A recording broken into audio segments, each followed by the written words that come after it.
Hey guys, let's start. In times like these, being a citizen is a big job.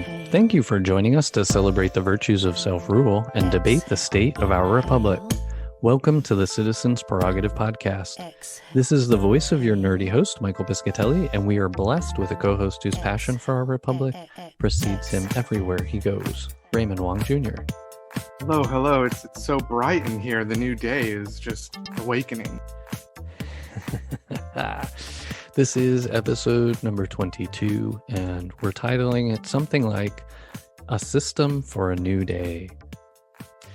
And today we're going to talk about some things in general. We're going to be introducing a new path forward for the podcast. At least we're trying to implement some changes. We hope will be improvements. We'll find out. So some of the changes that we're doing are going to involve, shortening the show, trying to give it a little bit more of a concise topic per episode, and making sure that we're pivoting towards solutions. As those of you who have been on the journey with us know, Ray and I have been conscientious about not only trying to present some of the challenges that we live with today and how those have come to be, and then show the light as to what our options are, why we don't have to live with what we have, that we have an opportunity to change things. And so in laying that foundation, we feel like we've done a sufficient amount of work there, and we want to try and speak on what's coming up. What are the things that are emerging on the horizon that we as good citizens could be doing, or as citizens who want to do good could be doing, to dig into to try and bring forth as far as change is concerned. Excuse me. We're not interested in sensationalizing you, right? I think that's the challenge here. We're saying a shift, we're saying this new format, but it's not technically new. We are just like our republic.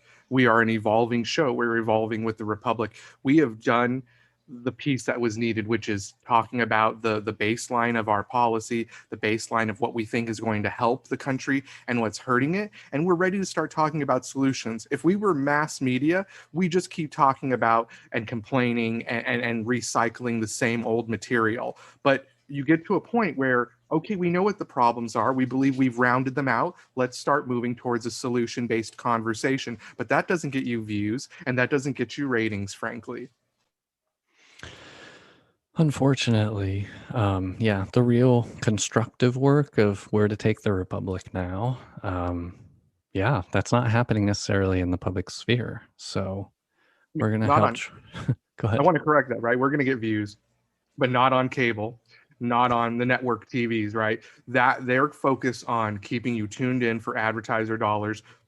I do believe that we will have like-minded individuals who decide, yes, this is a place where I can feel like we're actually making progress and I'm not in an echo chamber. And of course, people will let us know if that's not the case. Mm-hmm. Yeah, let us all try and leave behind the fear-based economy, the fear-based media economy. If you're watching anything on television and if you feel like it's striking a chord to try and make you fearful, try not to listen to it. That's not helpful. We digress. So just to preview for you a little bit what's going to be coming up, what'll be arriving in your inbox in the coming weeks. It's to just talk about it a little bit. It's been spurred on by, like we said, the re-envisioning of our format and trying to and getting some helpful feedback from our listeners. And we have a dear friend of the show who's helping us with fact checking and is also trying to be the voice of the customer, you all, and giving us, feedback on what's valuable. We want to make sure that we're providing value, as well as, covering the message that Citizen Do Good and Citizens Prerogative feels really important, which is promoting self-rule. So we're still going to be on that game, right? Self-rule is our thing. And now we're going to be talking, like Ray said, looking at some more of the solutions. So when we talk about a new system for our republic, it's basically looking at various components. We've talked about the car in the past. I've probably thrown out a boat. We've got a few different objects out to try and relate to it. But we want the republic to adapt based on what we've learned and make sure that our system of self-rule is able to compete for survival in a new world, because the world is changing. It's not just the United States and the United States being aware of some old problems reckoning that finally need to be solved. That, we've got some really old cans we've been kicking down the road for hundreds of years. We need to finally fix those things to demonstrate we can fulfill the promise that's embedded in, the Declaration of Independence and all of that. Excuse me. For people, and demonstrate to the world that this is a system that can work. Self-governance can work. It's effective. And it's actually, if we can pivot, if we can adapt this thing, we can demonstrate how it's actually good for people and good for the planet, if we so choose, right, to model it in that direction. So that gives you a little bit of preview of what we're going to be talking about in a couple of weeks. So we're going to be talking about a new system that incorporates aspects from various independent movements we have going on. So, this is one of the goals Ray and I try to have, is like, well, there's all these little cubbyhole things happening, right? Movements, solutions, problems, and they're all being picked at and discussed and just dissected in isolation from one another. When in the reality is all of these things need to converge. They all need to come together so that we have an integrated system to move forward that's better for everyone. And this includes, when we're talking about independent movements, we'll probably continue to incorporate as things emerge out there in the world. Evolution requires variation. And so there's going to be a lot of varieties of flavors of things out there over time that have to coalesce around a message that actually resonates with people. That's just how things happen. Like when we started manufacturing cars, we started out with a few manufacturers, and then it proliferated into many manufacturers, and then eventually consolidated back down to a few. We that's just the product system, the model that the evolutionary cycle products go through. Our system is the same way. So some of the movements out there you've heard of and maybe controversial, we'll take the controversy out of it, or we can discuss why it shouldn't be controversial. Defund the police, or what I would call defund for social justice. And it's about reappropriating dollars from a police force, from the military arm of the state to the arms of the states that can actually caress, hold, hug, help people along rather than shoot them or beat them with a baton or shoot them with a stun gun or something. We also have to look at voting and representation, because there's a renewed assault. There's a group of people that don't want to give up power, and not because they have good ideas, but because they just don't want to give it up, because they think they deserve it for some reason. So voting is, and representation in our system, no taxation without representation, is under assault. Who gets represented? Always the question. And Ask DC, right? Ask DC residents. Exactly. Oh my goodness. Yeah, it's going to be a nice big umbrella. Climate is going to be the unforgiving. That's the parent that doesn't give two about your temper tantrum. Climate is going to give you hurricanes. It's going to give you flood. It's going to give you drought. Right. It's I guess you could say that climate is the parent that says, "Are you bleeding?" And then if you say yes, they're like, "Oh well." Right? Because my mom used to say, "Are you bleeding? Are you dead?" And I'm like, "No." But I think the climate also says that. But then if you're like, "Yes," it's like, "All right, well, moving on." Well, then you better get yourself to the hospital. Good luck with that. Because it's raining. It's raining. Oh gosh. And then, of course, one of the refrains you've heard from us before is around universal basic floor, something to ensure that everyone under our system has a chance to participate in the system.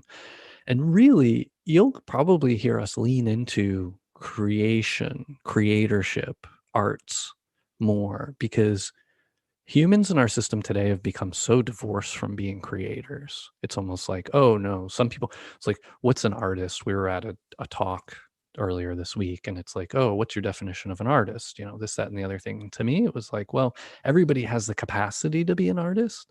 Only what makes someone an artist is the fact that they create. And many of us just don't create. We just don't. We go to work, we spend, we consume, but we don't create. And I think if we were able to shift that, both mindset and physicality, people if people were becoming more creators and they were freed by the economy to invest time in creating, oh boy, can you imagine what would emerge?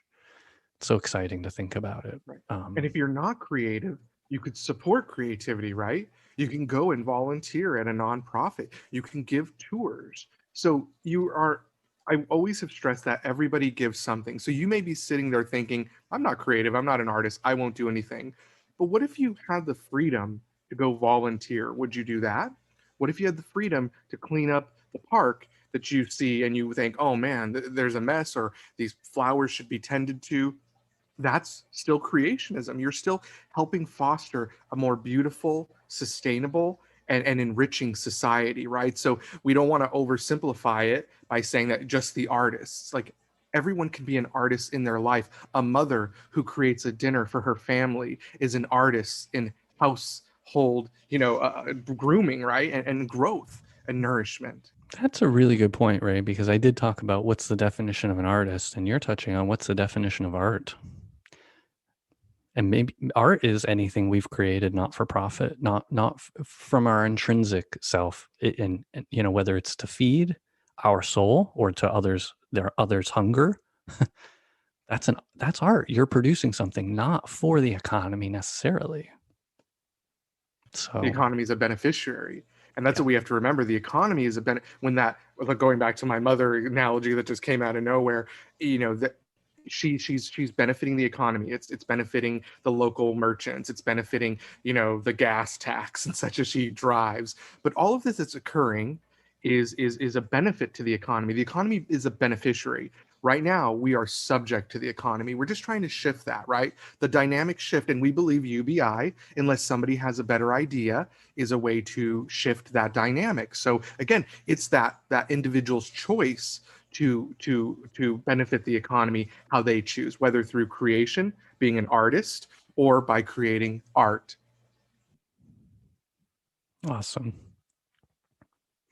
So all of this, I mean, we've been talking for a few minutes, but we're really addressing, four primary bullets around social justice, reallocating resources for social justice outcomes, voting and representation, the economy that we need that works with the climate and not against it, and then making sure that everybody has money to survive, basically, and participate in the system. Create that floor. So all of this taken together points to components when assembled into a new system for us moving forward. It really demonstrates the best path forward for humans on Earth compared to our competitors. I mean, if you take a step back and you look at it from business terms, the United States as a company, our competitive advantage in the realm of self-rule. So you go to the store for self-rule, right? And you're walking down the aisles, like, what government do I want this week? What system do I want to live under or participate in, to have, the most access to capital or freedom or, whatever is most important to you. And you're walking down those aisles in that grocery store, Self-Rule Grocery, Inc. And you're like, dictatorship. Well, only if I'm a dictator. Maybe I can't be the dictator there, so I'll put that back on the shelf, right? But we want people to come back time and again and choose our product. We want our product, the Republic, the United States, to be the choice, to be the shining light on the hill.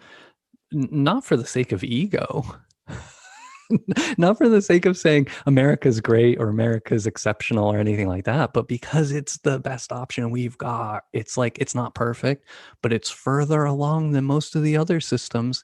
And it's the one that still gives us the most power, us being citizens. Still today, we have more power as citizens than UK, more power than in France. Like, Yep. we really still, thankfully, today in our system, we have a chance as Yeah, citizens. the lottery, right? Which is Yeah. which is a dangerous thing. We got to work on that too. But I'll say this, Michael. I like your analogy with the products on the shelf, right? The problem we're talking about, folks, and what we want to get to the bottom of is, you see democracy, it's got great packaging, it's branded, it's sponsored, it's got the best. But when you turn the nutrient facts over, is the problem we're having, right? Daily serving for a senator is 300% of the daily value, and a citizen gets 1% of their total daily value. So the problem we have here is the nutrition facts are out of sync. So the economy's good. The government style is good. It's the right packaging. It's the right components. It's everything you ever wanted, but there's too much fodder. So the substance is being drained out and you're left with the fodder. So we want a holistic package. We want a holistic product, not just the basically what the US is corn, right? We don't want the corn filler, which is what most of our food tends to be. Yep. If you're lucky, it's just corn. Otherwise, it's high fructose corn syrup. You can't. Corn in itself wasn't good enough. You had to squeeze whatever out of it and then concentrate it to kill people. Oh, goodness. I shouldn't laugh at that. But yeah, when we get into a climate economy, food is a huge factor. I mean, when you want an economy that puts people first, well, food is a huge major function of that. And food for profit has shown its problems. Both, it was already showing its problems, but then the pandemic made it even worse. So. Even worse, the buried potatoes. And I think that's why it's important we make this shift, is so that the listeners too, you may not, I mean, let's be frank.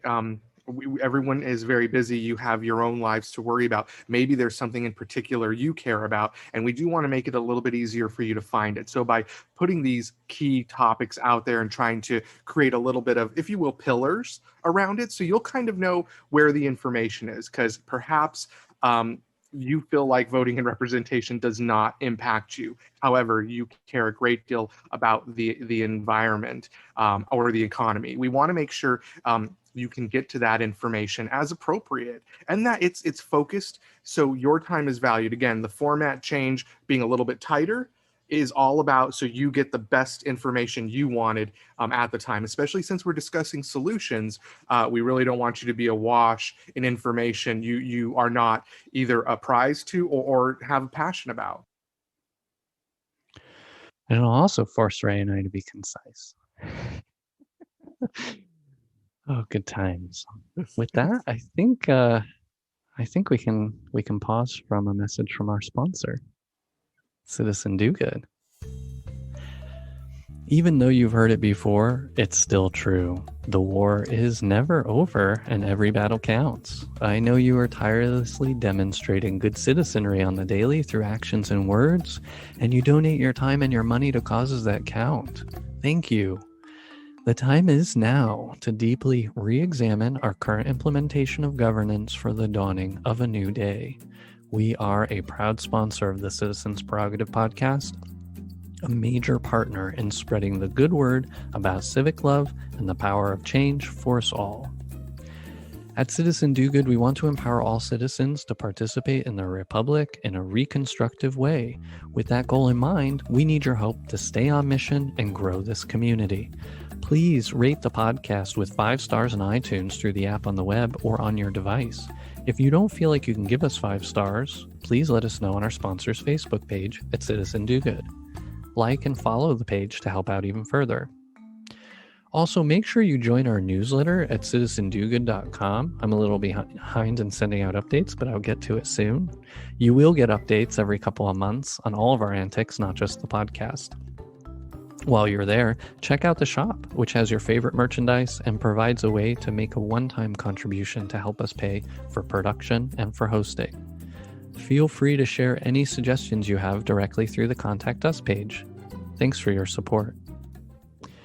So with that, we'll bring it back. We're using timers very effectively on both sides of the house. So if we get into the hour difference situation, we'll be able to resolve it. But we're gonna cut the episodes at 30 minutes, which is going to be exciting and new for us. Which gives us, probably about another 10 minutes or so to talk about what's upcoming. So before we do that, one note I want to make. Something that wasn't included in that list of preview at some point will probably worm its way into the discussion, because I can't imagine it's not going to be a huge component of the future. And maybe we'll just close out on this topic because it's a nerdy fun thing. And then starting with the next episode, we'll get into the topics we plugged. But crypto is not in the list. blockchain, this future technology that's here and is growing, isn't going away. And it actually has a lot of implications for the future of economics, global finance, economics, and also for us on the ground, for individuals. So it's a fascinating topic. It's complicated because it occupies that space that really very few people in the world choose to spend time learning about. It's technology and finance. So it's this perfect trifecta of things nobody wants to know about because it's crazy. But we're going to talk about it. Our goal is to talk about it in very approachable ways and to try and bring it home so you can start seeing and thinking about how it may start affecting you, so you're not, taken off guard. Um, and maybe it'll spur some questions and future topics as well.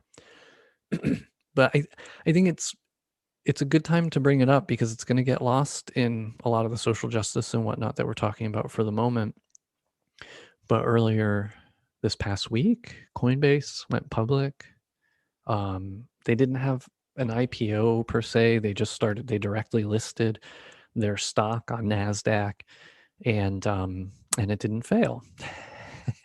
Which is a really low bar. I know, I understand that. But when you think about, the idea of cryptocurrencies and blockchain and all of that emerging and now becoming a part of a stock exchange, it quickly is becoming real to the greater economy. And it's not something people should keep their head in the sand about, because it's going to affect us in ways that we can't anticipate. And it's going to affect a lot of people's jobs in the long run. I know in the past we've mentioned AI and machine learning and how that's going to be coming for middle management and many other aspects of work as we know it. I mean, we all know automation for cars is coming, right? So that's a very clear and present way that jobs are going to disappear in the future.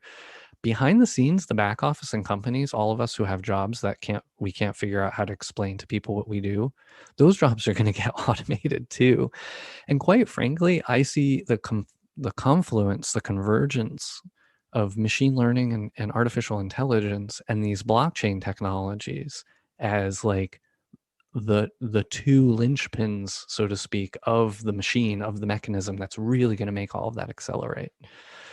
It's truly fascinating. And all you really need to know about, excuse me, if you're not steeped in crypto and blockchain, just know that blockchain's a technology. It's like Windows or, Apple or whatever. It's a technology. It's a software platform. Everyone knows everything has like a base operating system. And that's kind of what blockchain is, generically. Built upon it are all these things: cryptocurrencies. Ether is different than just a cryptocurrency. So Bitcoin and Ether are very different for big reasons. And most of the conversation that we have will probably focus on Ethereum, because that's the emerging future. And then everything that's built from that or iterated from that is really probably where the winners are going to be. I mean, go ahead. And before we lose you, we need to stress that we've said this in past episodes that this is nothing new. We've been through a cryptocurrency race before, okay? And the biggest cryptocurrency to survive was the US dollar bill, okay? The US dollar is based on pure interpreted value. There's no gold-based value or anything, right? It's trust. So it's already trust. So cryptocurrency is just the new digital US dollar. And I want to stress again, like we said earlier, the cryptocurrencies, there's a lot of them out there. There used to be a lot of versions of the US dollar at the state level, at the merchant level. Everyone was printing their own money at one time at the US, and then the government forced everyone to go with the US dollar. And we explained that early on. And what you see here is that's why cryptocurrency is allowed to propagate, is because there's no mechanism in our Constitution to force the Federal Reserve matter. There's no way for them, because technically this is an overlay. This is where the economy is benefiting. Again, like we talk about, we are not forced within this economy. This is something that's growing out of our I guess our human experience, if you will. Mm-hmm. Yeah, it's an emerging alternative to nationally held currencies, which is interesting because these are global multinational or global non-national currencies. Now, that's not to say that they aren't being regulated, because for Coinbase to come up on the scene and Binance.us and Kraken and all these upstart exchanges, so to speak, right, trader platforms, because it's currency trading. That's what we're looking at right now. There's some regulation that's coming to apply to it to just keep it legitimate and so that these can be SEC exchanged, traded companies. It'll be interesting to see how we do choose to integrate these things. Like you've got countries like Iran out there that are suppressed by the current global standard of fiat currencies that would love to have a cryptocurrency so that it could operate outside of the global scheme of, sanctioning countries that aren't behaving according to XYZ rules.